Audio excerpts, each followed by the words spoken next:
By now it's about 11 o'clock, which means I started recording this about a good 7 hours ago.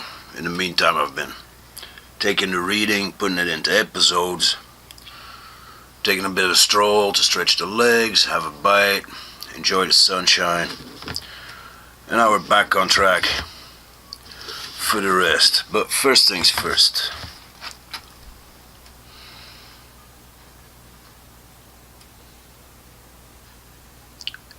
Art does matter. You see, there's a place here in Amsterdam called ADM. For at least 20 years now, it's been a squatted ex-industrial site, which is totally taken over by nature and natural people, artists. There's no comparison, there's no good or bad or whatever. It's a place that lives, breeds fantasy and human natural creation. And as with any Hollywood movie, I was going to say, it's the squares trying to get their place again. You know, some real estate dodgy people trying to get them out of there because they have some company and blah blah here and blah blah there. So they were asking everybody, please make a banner and post it out there. Well, my banner is this size, ADM, because art does matter.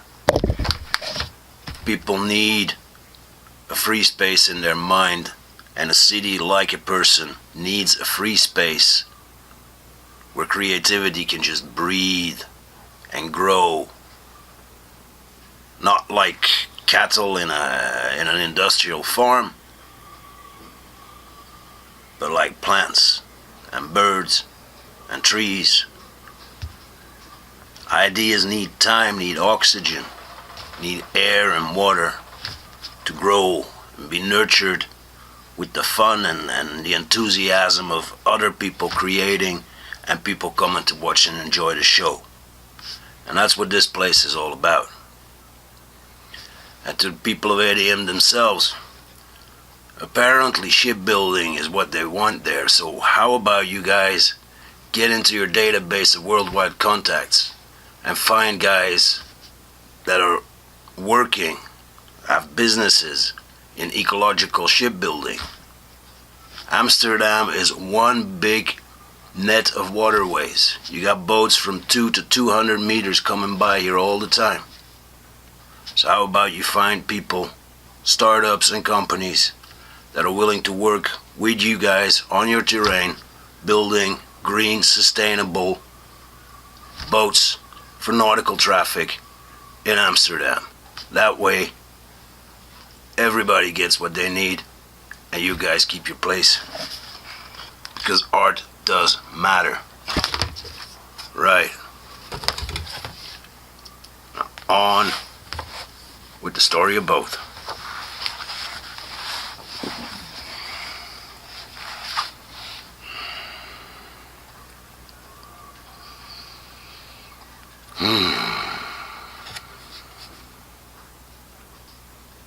Now we were with the book talking to you, the voyeur reader, right?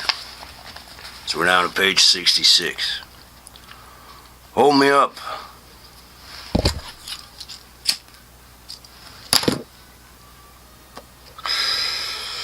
Hold me up so I can see where we are.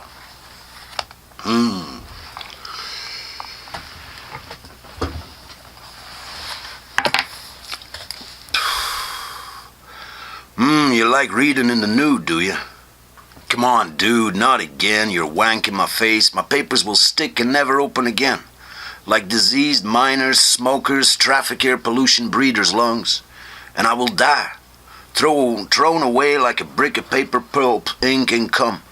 Ground through a recycling mill to get remade into paper. And as sooner or later, some schmuck with an itch to scratch and an axe to grind, a need to give it to the or one of some or many worlds, will write me a new and completely different. Reincarnation, baby, that's the key. So please recycle. That way mine and your offspring stand a chance. At least I think. But I don't know, 'cause I'm a book, and books can't know anything. Everybody knows that. Can I think then? It's written there, up there, a few lines up. I think it says, and the I clearly refers to me, the book. It says so, it's written there in writing, so it's proof, isn't it? Yes, surely it must be, hopefully, I think. You see, there you have it again. I think. Ha ha, ho ho, yay, again. I think, therefore I am. Or am I, even without thinking? Ink like blood filling the vessels of my muscled pages, words there because they are, undaunting, unflaunting, and that is the book, and me in all, or at least some reality or another, am being read, indifferent and different to everyone, because I let them all read me, indiscriminately, and like a good whore, I give them each a different turn on, one unstudied look, one special trick, one loose shiver through my pages, as you realize you're here and not at the same time. Just to say, it's really not easy being a book, you know. Think about it. Feel me. Will you fall asleep on me with your tits firmly on my open pages? Never mind me. I'm just a book. Right.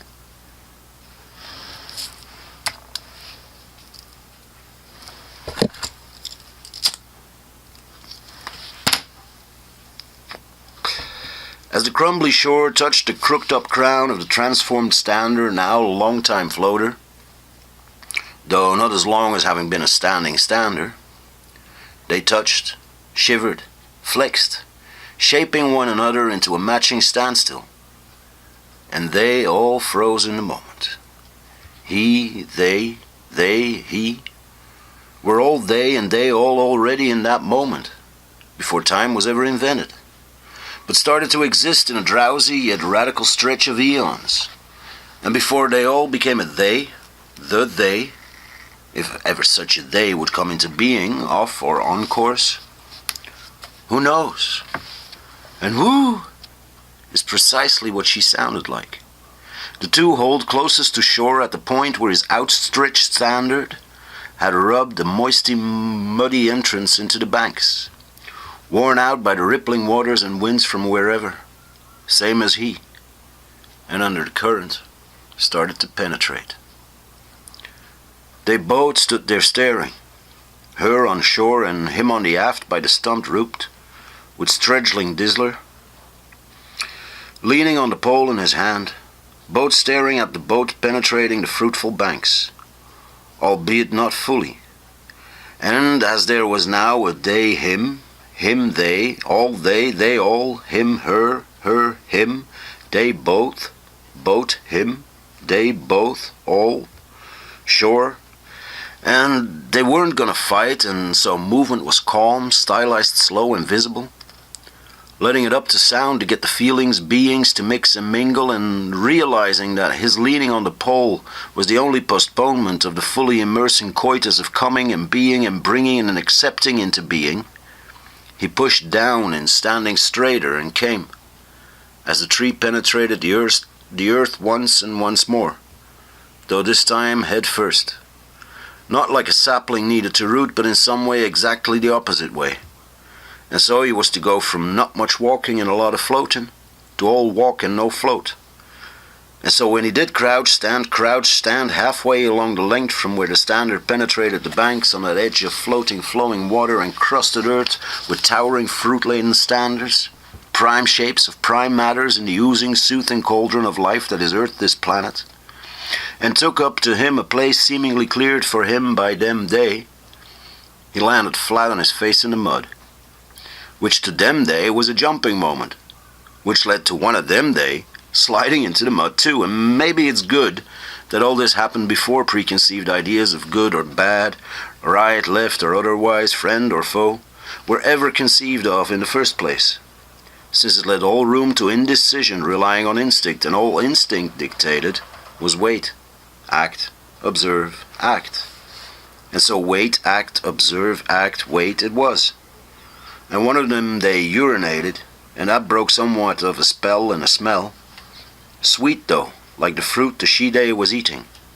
And movement grew coordinations in neurons seeking new pathways and patterns in the vast uncharted space of the early brain, to a all-day state of being in one ripple created by many, drinking from the same nipple the mother's milk of early dawn of civilization, which indeed starts off with not killing each other at first sight, or eating each other, or hating each other for falling face down in the mud and coming up in an encrusted mask of having been there.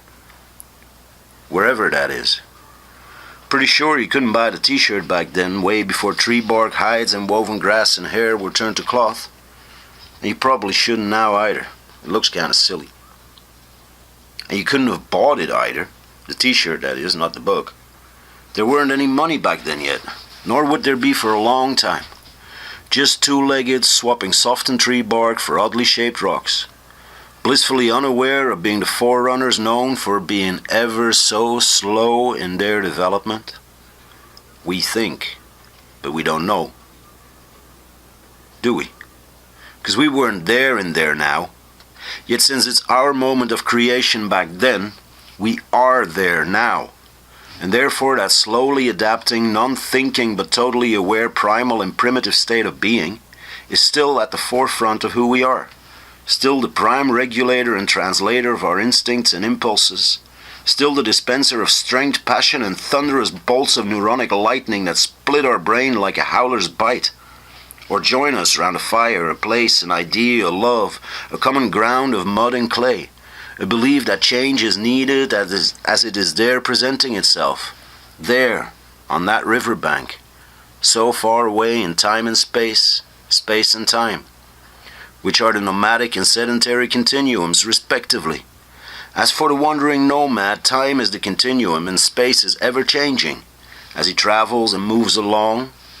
And for the sedentary dweller, the space in which he dwells is the continuum through ever-changing times of seasons, longer and shorter nights and days, befores and afters, visiting nomads, roaming howlers, and passing ducks sitting in the lawn.